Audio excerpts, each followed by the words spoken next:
ओम नमः सिद्धेभ्यः। ओम नमः सिद्धेभ्यः।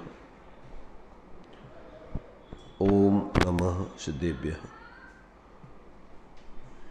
मंगलम भगवान मीरो मंगलम गौतम मुनि मंगलम कुंद कुंदाद्यो जैन धर्मोस्तु मंगलम सर्वमंगल मांगल्यम सर्वकल्याणकारकम प्रधानम सर्वधर्माणां जैनम जयतु शासनम जैनम जयतु शासनम देहच्छता जैनी दशा बरते देहातीत ते ज्ञानी ना चरण मां बंधन हो अगणित ते ज्ञानी ना चरण मां बंधन हो अगणित।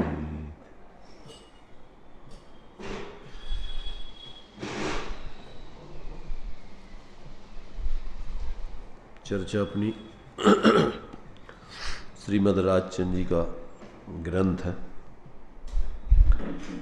इसमें 960 नंबर का वचन है।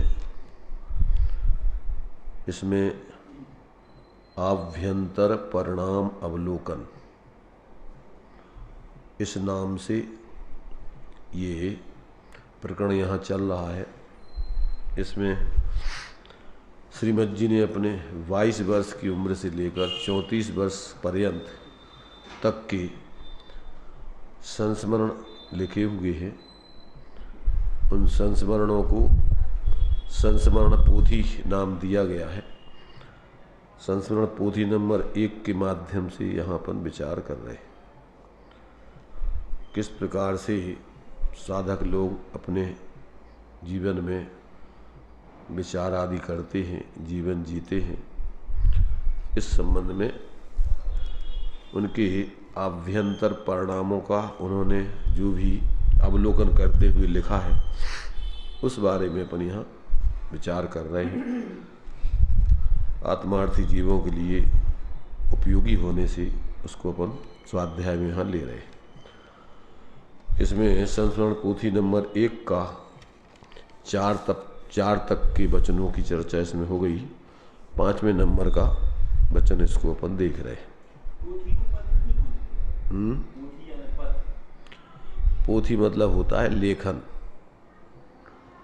जो उन्होंने लिखा है। कहते ना बच्चों की अपन पोथी, बाल पोथी, तो वो जो है हाँ उसको छोटे रूप में अपन किताब कहो। पोथी का मतलब एक छोटी सी पुस्तिका कहो, किताब कहो या लेख कहो। इसमें देखिए नंबर 5 का यहाँ पर वचन अपन पढ़ते हैं। अब वो यहाँ पर क्या कहना चाह रहे हैं, क्या उन्होंने अपना स्मरण आदि संस्मरण लिखा है अपने अभ्यंतर परिणामों का।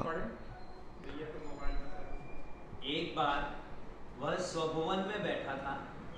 जगत में कौन सुखी है उसे जरा देखूं तो सही, फिर मैं अपने लिए विचार करूंगा। उसकी इस अभिलाषा को पूर्ण करने के लिए अथवा स्वयं उस संग्रहालय को देखने के लिए बहुत से पुरुष अर्थात आत्मा और बहुत से पदार्थ उसके पास आए। इसमें कोई जड़ पदार्थ न था। कोई अकेला आत्मा देखने में नहीं आया। मात्र इतने ही देहधारी थे जो मेरी निवृत्ति के लिए आए हो। ऐसी उस पुरुष को शंका हुई। वायु, अग्नि, पानी और भूमि, इनमें से कोई क्यों नहीं आया? नेपथ्य, वे सुख का विचार भी नहीं कर सकते। वे बेचारे दुख से पराधीन हैं। 2 इंद्रिय जीव क्यों नहीं आए? नेपथ्य, उनके लिए भी यही कारण है। इस चक्षु से देखिए उन विचारों को कितना अधिक दुख है। उनका कंप, उनकी थरथराहट, पराधीनता इत्यादि देखे नहीं जा सकते। वे बहुत दुखी थे। संस्मरण पोथी 1 पृष्ठ 10। आगे भी पढ़ें। रुक जाओ। यहाँ पर देखिए, ज्ञानी जीव जब अपने स्वरूप के अनुभव में नहीं रहते हैं तो बैठे बैठे लोग समय पास करने के लिए कहीं ताश खेलते हैं, कहीं टीवी देखते हैं, कहीं कुछ और करते हैं, कहीं और करते हैं। समय पास करने के लिए वो व्यर्थ के राग द्वेष बढ़ाने वाले, मोह बढ़ाने वाले कार्य करते रहते हैं। ज्ञानी लोग अगर उनका अपने स्वरूप आराधना से अथवा और बाहर के कामों से उनके पास समय हो, जो अपनी आत्मा आराधना के व्यवहार कार्य हैं उनसे निवृत्ति हो, फ्री हो, तो वे क्या करते? ये उनके संबंध में यहाँ पर अपन को विचार चल रहा है। तो वे अपने में बैठे बैठे जब वो समय उनको मिला सोचने का, विचारने का, तो बैठ कर के अब ये विचार कर रहे हैं इस जगत के बारे में, किस जगत में कौन सुखी है कौन दुखी है, इस संबंध में अपने स्वभवन माने अपने स्वरूप में बैठे बैठे ही अब वो चिंतन कर रहे हैं। जिसके लिए जो है ये जो सुधभवन दीपक नाम का ग्रंथ है उसमें ये दिया है उन्होंने कि ज्ञानी जीव या तो स्वरूप का अनुभव करते हैं और जब स्वरूप के अनुभव में नहीं रहते हैं तो फिर वस्तु स्वरूप का सम्यक विचार करते हैं। दो काम उनके पास रहते हैं, या तो स्वरूप अनुभव या फिर सम्यक प्रकार से वस्तु स्वरूप का विचार। इसको अपन व्यवहार से धर्म ध्यान कह सकते हैं। वस्तु स्वरूप का विचार, वस्तु स्वभाव का विचार करना ही धर्म ध्यान है। धर्म माने वस्तु का जैसा स्वरूप है, तो वो सविकल्प धर्म ध्यान है, और निर्विकल्प स्वरूप का अनुभव वो परमार्थ धर्म ध्यान है। तो अब इनके मन में एक प्रकार से एक ऐसा इन्होंने एक चिंतन चालू किया है कि भाई इस जगत के जीवों का अपन देखें किनका क्या चल रहा है, इस जगत में कहाँ क्या हो रहा है। अब बैठे बैठे वो उस जगत के संबंध में सोच रहे। तो उनके इस प्रकार का जो सोच चल रहा है जगत में कौन सुखी है उसे जरा देखूं तो सही, फिर मैं अपने लिए विचार करूंगा। मैंने सारी दुनिया के बारे में सोच के फिर अपने संबंध में विचार करेंगे कि अपन इनमें से क्या चाहते हैं, क्या अपनी इच्छा है। इस प्रकार से ये बैठे बैठे वो अपना ऐसा चिंतन चल रहा है उनका। अब उस अभिलाषा को पूर्ण करने के लिए अथवा स्वयं उस संग्रहालय को देखने के लिए बहुत से पुरुष यानी जीव और बहुत से पदार्थ उनके पास आए। कैसे पदार्थ थे, कैसे जीव थे वो जो उनके पास आए, जिनके बारे में वो सोच रहे हैं। मैंने आए का मतलब ये मैंने दिमाग में ही उन्होंने ऐसा किया है कि मानो वो हमारे पास आए हैं हमें दिखाने के रूप में। तो वो जो है इसमें कोई जड़ पदार्थ ना था और कोई अकेला आत्मा देखने में नहीं आया। वो मैंने संयुक्त अवस्थाधारी थे ये सब। अब उसमें से संयुक्त अवस्थाधारी में से कौन कौन आए, तो अब उसका जो है यहाँ पर वो चिंतन कर रहे हैं, उसका बारे में लिख रहे हैं। तो उसमें से कहते हैं कि भैया इसमें से उनको विचार आया कि जो आए हैं उनमें से वायु क्यों नहीं आई, अग्नि क्यों नहीं आई, पानी क्यों नहीं आया, भूमि, इनमें से एक इंद्रिय जीव ये क्यों नहीं आए कोई भी। तो अब नेपथ्य से, नेपथ्य माने पर्दे के पीछे से आवाज आई। क्या आवाज आई? वे सुख का विचार भी नहीं कर सकते, वे बेचारे दुख से पराधीन हैं। फिर कहते दो इंद्रिय जीव क्यों नहीं आए, फिर नेपथ्य से पर्दे के पीछे से आवाज आई। उनके लिए भी यही कारण है, अर्थात वे भी विचार नहीं कर सकते अपने संबंध में, बेचारे बहुत दुखी हैं।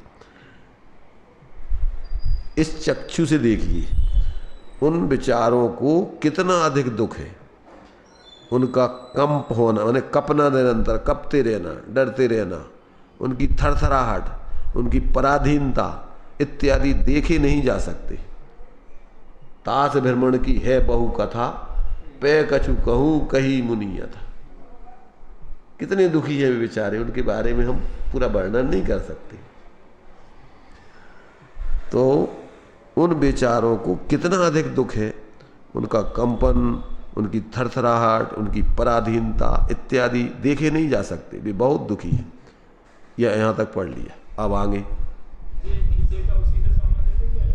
क्या, अब आगे जल्दी क्यों पढ़ रही तुम इतनी? पूरा सामने आने वाला है ना।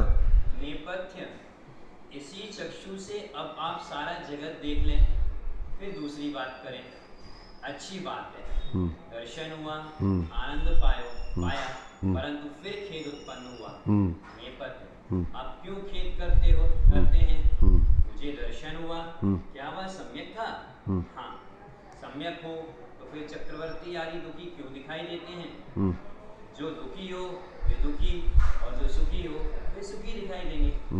चक्रवर्ती तो दुखी नहीं होगा। जैसा दर्शन हुआ वैसी श्रद्धा करें। विशेष देखना हो तो चलिए मेरे साथ। चक्रवर्ती के अंतःकरण में प्रवेश किया। अंतःकरण देखकर मैंने यह माना कि वह दर्शन सम्यक था। उसका अंतःकरण बहुत दुखी था। अनंत भय के पर्यायों से वह थरथराता था। काल आयु की रस्सी को निगल रहा था। हड्डी मांस में उसकी वृत्ति थी, कंकरों में उसकी प्रीति थी। क्रोध मान का वह उपासक था। बहुत दुख। देखिए बस संस्मरण बोली एक प्रश्न क्या। अब वहाँ से आगे बढ़े जब, तो कहते भैया अब तुम जो है यहाँ जो देखोगे वो सम्यक देखोगे कि मिथ्या? कहते भाई देखो, हम जो देखेंगे वो सम्यक देखेंगे। तो कहाँ चलें अपन? चक्रवर्ती के पास चलते हैं देखने के लिए उसके। तो इसी चक्षु से अब आप सारा जगत देख लें। अब पूरे जगत के संबंध में विचार चालू हो रहा है। फिर दूसरी बात करें। अच्छी बात है, चलिए दर्शन हुआ, आनंद पाया, परंतु फिर खेद उत्पन्न हो गया। मैंने जहाँ इस जगत के बारे में देखने के लिए आए तो अच्छा, बहुत बढ़िया लगा, पर फिर अंदर में खेद उत्पन्न हो गया। क्यों हो गया भाई खेद उत्पन्न? खेद क्यों करते हैं? मुझे दर्शन हुआ, क्या वह सम्यक था? जो आपने देखा इस प्रकार से, वो तुम्हारा दर्शन सम्यक था क्या? तो कहते हाँ सम्यक था। कैसा सम्यक था? सम्यक हो तो फिर चक्रवर्ती आदि दुखी क्यों आपको दिखाई दिए? अगर सम्यक दर्शन था तो चक्रवर्ती वगैरह तो सब बहुत सुखी रहते हैं, तो मैं दुखी कैसे दिखाई दिया? कहते तुमने अभी देखा नहीं उसको सही। अंतःकरण से हम तुम्हें उनको बताते, चलो हमारे साथ। तो उनको ले गए, वो अंतःकरण में उनके हृदय में ले जा करके, बाहर से तुम्हें सुखी दिख रहे, पर अपन अंदर देखो वास्तविकता उनकी क्या है। तो अंदर ले उनके हृदय में, अंतःकरण में ले गए वो। तो जो यहाँ कहते हैं कि सम्यक दर्शन क्यों है? क्योंकि जो दुखी है वे दुखी, और जो सुखी हैं हों वे सुखी दिखाई देवें, तभी वो सम्यक दर्शन कहलाएगा। चलिए तुम्हारे तो चक्रवर्ती तो दुखी नहीं होने चाहिए। अब उसको ऐसा लगा कि भाई चक्रवर्ती तो दुखी, तुम्हें कैसे दुखी देखा? सम्यक दर्शन था। तो कहते देखो, जैसा दर्शन मुझे हुआ वैसी श्रद्धा आप करें। विशेष देखना हो तो चलें मेरे साथ। भाई तुम्हारे लिए जो है, मैंने तुम्हें लग रहा है जैसा, तुम हम जैसा कह रहे हैं उसको सही श्रद्धा करो, और तुम्हें विश्वास नहीं हो रहा तो हमारे संग चलो, हम बता देते तुम्हें। अब वो अंतःकरण में ले गए चक्रवर्ती की। तो चक्रवर्ती के अंतःकरण में प्रवेश किया। अब जब अंतःकरण में प्रवेश किया तो अंतःकरण को देखकर मैंने यह माना, उनकी बात जो उन्होंने कही थी, कि वह दर्शन सम्यक था। उसका अंतःकरण बहुत दुखी था। कैसे दुखी था? अनंत भय के पर्यायों से वह थरथराया था। मैंने उसके भावों में बहुत संकल्प विकल्प चल रहे थे, उनसे वो बहुत भयभीत था, दुखी था। ये दर्शन सम्यक था चक्रवर्ती का? अरे उसको देखने वाले का। हाँ, चक्रवर्ती का सम्यक दर्शन नहीं देख रही। चक्रवर्ती का देख रहे हो तो दुखी क्यों? हाँ, अभी बता रहे, आगे चलो, अभी जल्दी मत करो। थोड़े थोड़े देखो आगे क्रम से। नाटक में जल्दी पूरा पर्दा क्यों खोलना चाह रहे थे? एक पूरा नाटक देखो आखिरी तक, इसके बाद फिर विचार करना है। समझ में नहीं आया तो पूछना, अभी पहले शांति से पूरा देखो ना उसको खड़े होकर। इतने जल्दी कहाँ जाना है अपन को? जल्दी से भाई पूरा देखने आए हो तो अब पूरा ही देखो शांति से बैठ के। तो उसका अंतःकरण बहुत दुखी था। अनंत भय के पर्यायों से वह थरथराता था। काल आयु की रस्सी को निगल रहा था। जैसे वो दो चूहे नहीं बताए, वे आयु रूपी रस्सी को काट रहे थे। तो जो है काल आयु की रस्सी को निगल रहा था। हड्डी मांस में उसकी वृत्ति थी, कंकरों में उसकी प्रीति थी। भाई हाड़ मांस के शरीर में ही तो वो जो नहीं रह रहा था, और वो तो उसकी वृत्ति जो है कहाँ थी? उसी में थी। और अब उसको काय भी वृत्ति थी, काय की रुचि थी। कंकड़ों में उसकी प्रीति थी। मैंने सारे के सारे पौधगलिक चीज़ों में, विशेष रत्न अंगूठियाँ पहने हैं, ये है वो है सब, तो उसकी प्रीति इनमें दिखी में, पत्थरों में। तो इनमें उसकी प्रीति थी। क्रोध और मान का वह उपासक था। उसकी जो नहीं मानता था तो उसको गुस्सा आता था, और अपने को सब में श्रेष्ठ बताने का भाव चल रहा था। तो वो क्रोध मान का उपासक था, इसलिए बहुत दुख था उसको। अच्छा आगे बढ़िए। अच्छा क्या यह देवों का दर्शन भी सम्यक समझना? निश्चय करने के लिए इंद्र के अंतःकरण में प्रवेश किया। अब चलिए तुम्हें उनके पास भी ले चलते हैं, पर तुम्हें देवों के लिए तुम्हारे बारे में ऐसा ही है क्या कि नहीं? चलो हम तुम्हें साक्षात दिखाते, हमारी तुम क्या। चलिए उस इंद्र की भव्यता से मैं धोखा खा गया। वह भी परम दुखी था। बेचारा अच्युत होकर किसी विभत्स स्थल में जन्म लेने वाला था। विभत्स माने वो जो है मलमूत्र में पैदा होने वाला था। इस तरीके से वो बहुत बहुत दुखी था, इसलिए खेद कर रहा था। उसमें सम्यक दृष्टि नाम की देवी बसी थी। वह उसके लिए खेद में विश्रांति थी। इस महादुख के सिवाय उसके और अनेक अव्यक्त दुख थे, परंतु नेपथ्य से ये अकेले या आत्मा अकेले जगत में नहीं। अभी तक तो इतना हो गया, वो दूसरा चलेगा प्रकरण। ये क्या कह रहे हैं यहाँ कि इंद्र के पास भी हम जब पहुंचे अंतःकरण में उसके देखने को, तो बाहर से हम धोखा खा गए थे, कह रहे ये तो बड़ा सुखी दिख रहा है, इसका जीवन में तो कोई दुख है ही नहीं। परंतु वह भी परम दुखी था। बेचारा काय से दुखी था? बेचारा च्युत होकर के किसी विभत्स स्थान में जन्म लेने वाला था। एक इंद्री में नहीं, माँ के पेट में जन्म लेने वाला था। सम्यक दृष्टि था ना, मिथ्या दृष्टि थोड़ी था इंद्र। तो वो तो माने अभी जो है इस मनुष्य पर्याय में आने वाला था, और वो तो ऐसे विभत्स 9 द्वार बहे गिनकारी शरीर में जन्म लेने वाला था। वो उसमें 6 ढालें पढ़ते ना, जन्नी उदर बसो 9 मास, अंग संकुचित पायो त्रास, निकसत जे दुख पाए घोर, तिनको कहत न आवे छोर। तो ये सब चीज़ें वो देख रहा है। तो वहाँ जन्म लेने वाला था, इसलिए खेद कर रहा था। अब उसमें सम्यक दृष्टि नाम की देवी बसी थी। एक अंदर में उसके जो सम्यक दर्शन नाम की देवी थी, वो निवास कर रही थी उसके अंदर हृदय में। हाँ, वह उसके लिए खेद में कुछ विश्रांति थी। उस सम्यक दृष्टि नाम की देवी से वो थोड़ा शांत था, उसमें थोड़ी निराकुलता थी, उतनी उसको माने ज़्यादा, उसके कारण से भयभीत ज़्यादा नहीं था वो। तो वो उसके लिए उस खेद में इतनी समस्या के होने पर भी उसके लिए वो एक विश्रांति का स्थल था, उस सम्यक दृष्टि नाम की देवी के कारण से। इस महादुख के सिवाय उसके और भी अनेक अव्यक्त दुख थे, जिसको हम शब्दों में नहीं कह सकते। अब आप समझ लो उसको। परंतु अब आगे ये जड़ अकेले या आत्मा अकेले जगत में नहीं है क्या? उन्होंने मेरे आमंत्रण का सम्मान नहीं किया। भाई और इतने लोग सब आए हमारे पास, तो अकेला कोई जड़ पदार्थ नहीं आया, अकेले कोई जीव नहीं आए मिलने को मने हमारे पास। तो क्या ये नहीं थे क्या वहाँ? उन्होंने हमारे आमंत्रण को स्वीकार नहीं किया क्या? वो क्यों नहीं आए? जड़ को ज्ञान न होने से आपका आमंत्रण वे विचारे कहाँ से स्वीकार करते? सिद्ध एकात्म भावी आपका आमंत्रण स्वीकार नहीं कर सकते।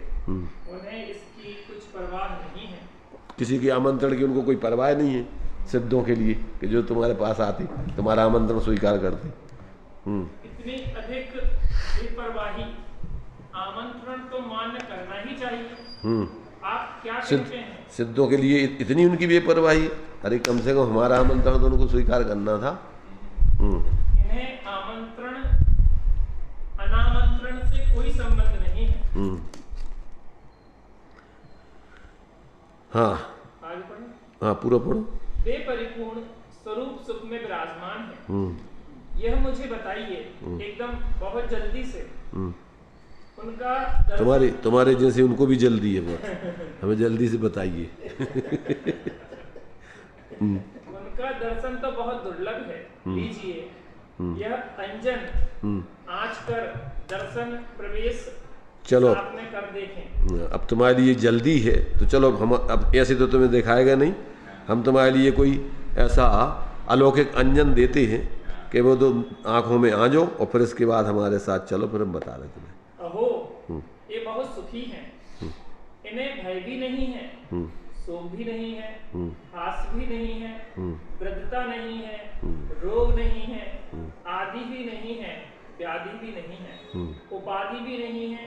यह सब कुछ नहीं है। यह सब कुछ नहीं है, परंतु अनंत अनंत सच्चिदानंद सिद्धि से वे पूर्ण है। हमें ऐसा होना है। क्रम तो से हुआ जा सकेगा। मैंने अब ये जो है पहले तो ये विचार हुआ कि अकेले जड़ नहीं आए उनके पास, अकेले कोई आत्मा नहीं आए।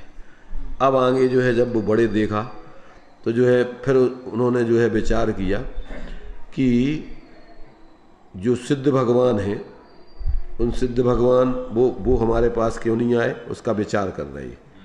तो कहते हैं कि बेपरिपूर्ण स्वरूप सुख में विराजमान है, यह मुझे बताएं एकदम बहुत जल्दी से। माने भाई परिपूर्ण सुख में विराजमान है क्या, हमारे लिए इस बारे में पूरी जानकारी दें। उनका दर्शन तो बहुत दुर्लभ है, देखना कि भाई परिपूर्ण सुखी है, परंतु फिर भी चलो लीजिए, तुम्हें अगर देखने की जल्दी है तो हम तुम्हारे लिए एक ऐसा कोई अलौकिक अंजन देते हैं जिसको देखकर तुम उनके स्वरूप को समझ सकोगे।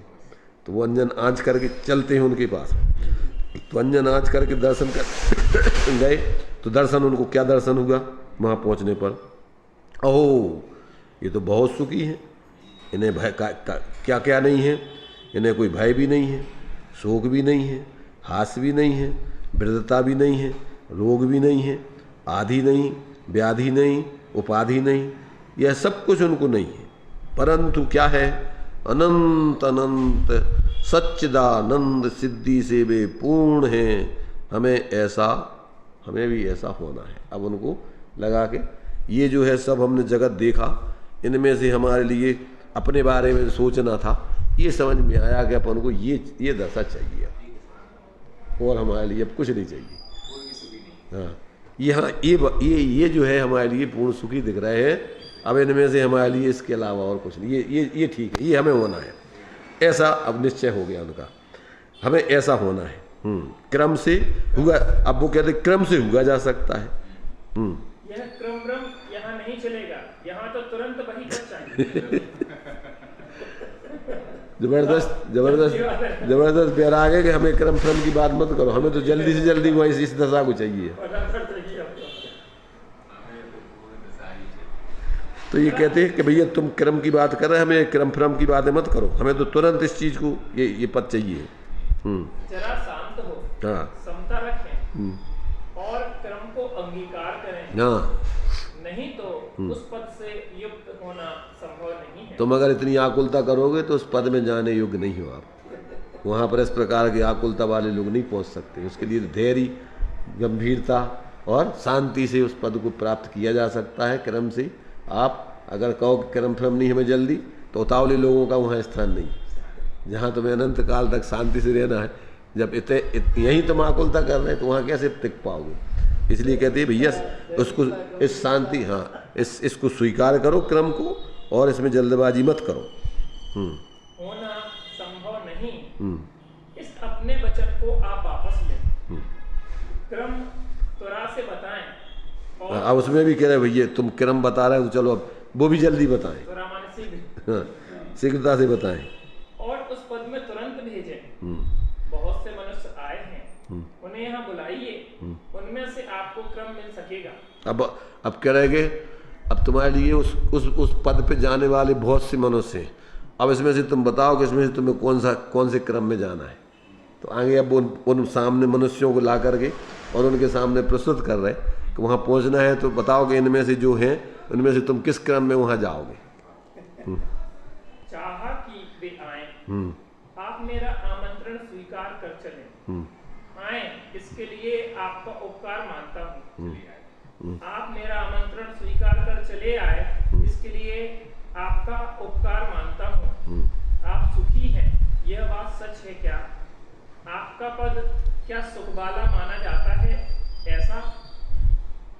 आपका पद क्या सुख वाला माना जाता है ऐसा? माने जो है, जो लोग आए हैं उनका तो पहले उपकार माना कि आप लोग हमारे आमंत्रण को स्वीकार करके हमारे पास आ गए। अब उनसे पूछ रहे कि क्या आप जिस पद में हो, क्या वो आपका पद सुख वाला है क्या? तो ये यहाँ पर आप मेरा आमंत्रण स्वीकार कर चले आए, इसके लिए आपका उपकार मानता हूँ, और आप सुखी हैं, यह बात सच है क्या? आपका पद क्या सुख वाला माना जा सकता है क्या? ऐसा है क्या? अभी उनसे पूछ रहे हैं, उन्हीं आए हुए माने जो सज्जन लोग हैं उनसे पूछ रहे हैं। उनमें से अब एक वृद्ध पुरुष ने कहा, आपका आमंत्रण स्वीकार करना या ना करना, आपका आमंत्रण स्वीकार करना या ना करना, ऐसा हमें कुछ बंधन नहीं है। हम सुखी हैं या दुखी, यह बताने के लिए भी हमारा यहाँ आगमन नहीं है। वही समय दृष्टि जो है किसी की गर्जी थोड़ी है, हमें तुम्हारी कहीं ऐसी तुम सोचो कि तुम्हारे आमंत्रण के आधार पर हमें आना ही पड़ेगा या हमें बताना ही पड़ेगा, ऐसे कोई हम उसमें किसी प्रकार के आपके बंधन में नहीं है। अपने पद की व्याख्या करने के लिए भी आगमन नहीं है, आपके कल्याण के लिए हमारा आगमन। हाँ, हम तो मतलब ये है कि आपका भी कल्याण चाहते हैं, इसलिए हम आपके पास आए हैं, इस भावना से। आगे चलिए। कृपा करके शीघ्र कहिए कि आप मेरा क्या कल्याण करेंगे। आप हमारे कल्याण के लिए आए हैं, तो हमारा क्या कल्याण करेंगे, कैसे करेंगे, आप बताइए हमें। आए हुए पुरुषों की पहचान कराइए। अब इसमें से जो पुरुष यहाँ आए हैं उनमें से आप हमारे लिए इनकी पहचान कराइए, और आप हमारा क्या कल्याण करेंगे, कैसे करेंगे, वो भी समझाइए। उनमें से उन्होंने पहले परिचय कराया। इस वर्ग में चौथा, पांचवा, छठवां, सातवां, आठवां, नौवां, 10वां, 12 नंबर वाले मुख्यतः मनुष्य हैं। ये सब उसी पद के आराधक योगी हैं कि जिस पद को आपने प्रिय माना। अब इन मनुष्यों को सामने खड़ा किया, चौथे गुण स्थान वाले, पांचवें वाले को, छठवें वाले को, सातवें वाले को, आठवें वाले को, नौवें वाले को, 10वें वाले को, 12वें, 11 नंबर को अभी छोड़ दिया। इन नंबर वालों को आपके ये आपके सामने हैं। ये सब उसी पद के आराधक योगी हैं कि जिस पद को आपने प्रिय किया है। आपने भी जिस सिद्ध अवस्था को चाहा है, ये भी उसी पद के अभिलाषी है। ये आपके सामने खड़े हैं। 11वें वाले को छोड़ दिया। अभी देखो आगे चलेगा। नंबर 4 से वह पद ही सुखरूप है। हाँ। और बाकी की जगत व्यवस्था जैसे हम मानते हैं वैसे वे मानते हैं।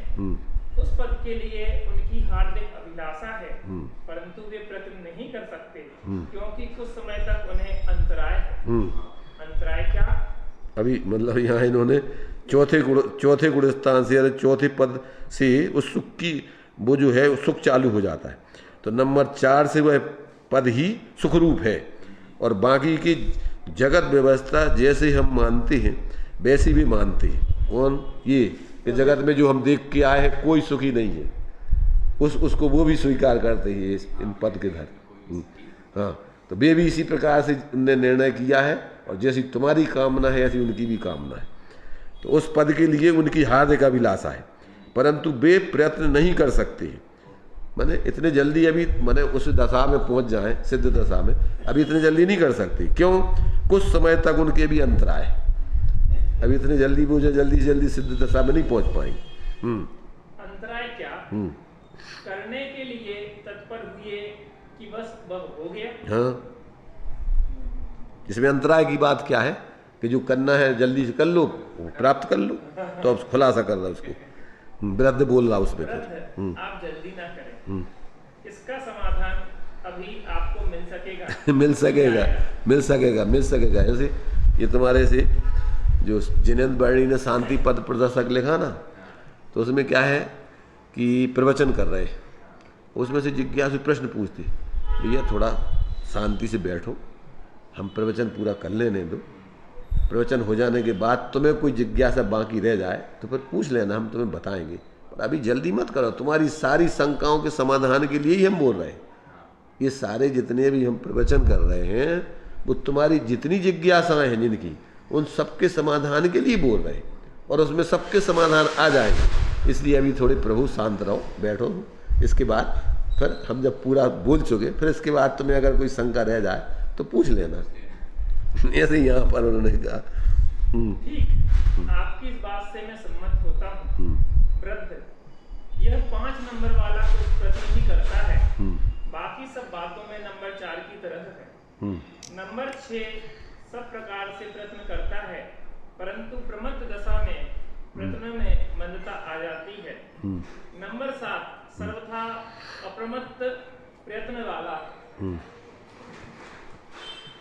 क्या कह रहे यहाँ, कहाँ तक आ गए?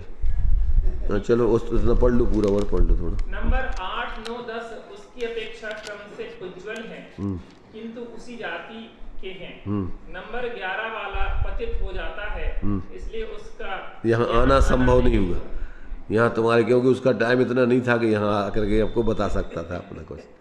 दर्शन होने के लिए मैं 12वें में ही हूँ। अभी मैं उस पद को संपूर्ण देखने वाला हूँ, परिपूर्णता पाने वाला हूँ। आयु स्थिति पूरी होने पर आपके देखे हुए पद में एक मुझे भी देखेंगे। अब यहाँ से क्या किया है ना कि यहाँ जो है वृद्ध बोला कि ये जो 5वें नंबर वाला पुरुष है ना, ये अभी प्रयत्न कर रहा है आगे बढ़ने के समाधान कारक है।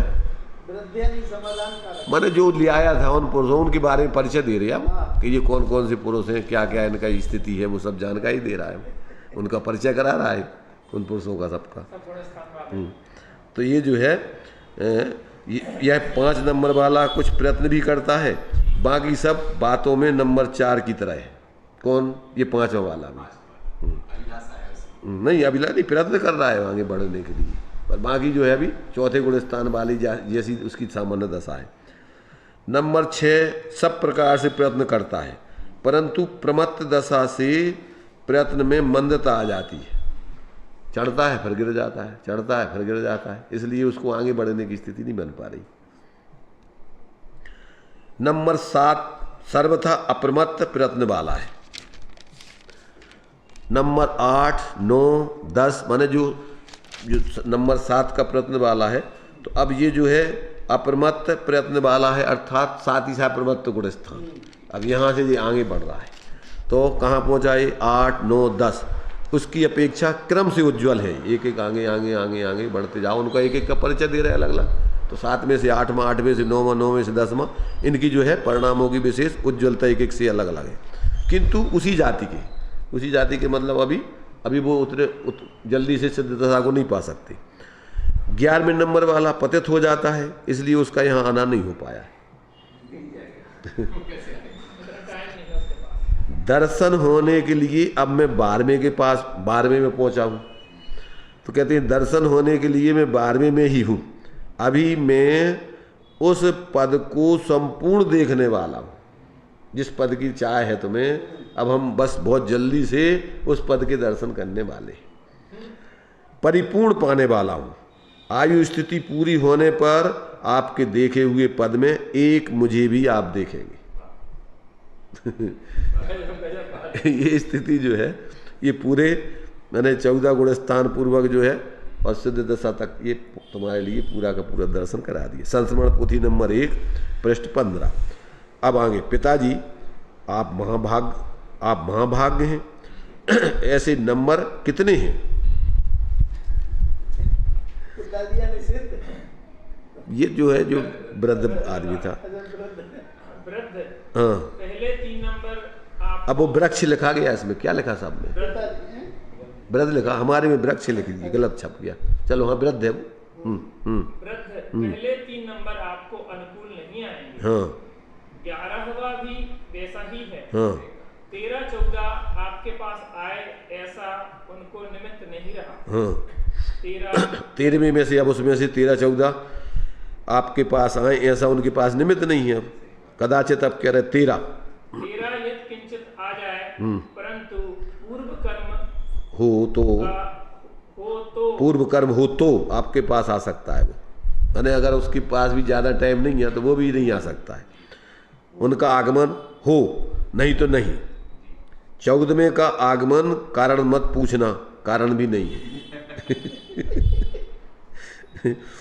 नेपथ्य से आप इन सब के अंतर में प्रवेश करें, मैं सहायक होता हूँ आपके लिए। यानी सब इस प्रकार से आप इनका सबका भाव स्वरूप समझें, आपके लिए हमने उनके दिखाने में सहायक हो गए।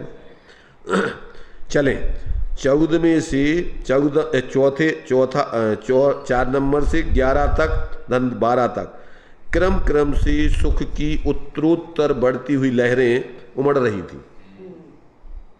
अधिक क्या कहें, मुझे वह बहुत प्रिय लगा और यही मुझे अपना लगा। मैंने यही दशा, यही आनंद, यही मैं चाहता हूँ, ऐसा मुझे लगा। वृद्ध ने मेरे मनोगत भाव को जानकर कहा, यही है आपका कल्याण मार्ग। जो कह रहे थे कि आपके कल्याण के लिए ये पुरुष आए हैं, तो कहते हैं कि यही है मेरा कल्याण का मार्ग। नहीं, उस वृद्ध ने कहा यही है आपका कल्याण का मार्ग। जाएं तो भले और आए तो यह समुदाय रहा। क्या कहा? अगर इसको आप नहीं चाहते हो और यहाँ से जाना चाहते हो तो आप जाओ, और अगर इस समुदाय में आना चाहते हैं तो आ जाइए। ये समुदाय रहा, हमने जो बताया। आत्मार्थियों का समुदाय रहा। मैं उठकर उनमें मिल गया। उसमें जाकर के हम कि हमें यही पसंद है, जाकर के हम उनमें मिल गए।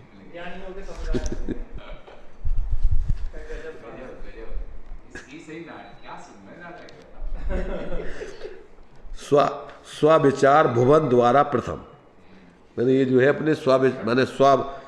अपने स्वयं के विचार अपने भुवन में बैठ करके इस प्रकार का ही हमने दृश्य देखा। चलिए, अभी तो अपना टाइम हो गया है पूरा, यहीं अपन इस नाटक को इतना देख करके अभी विराम लें।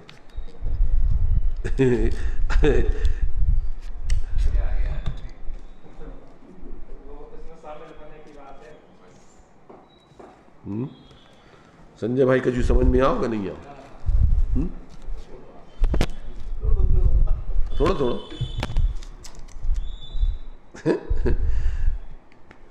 मतलब क्या है कि ज्ञानी लोगों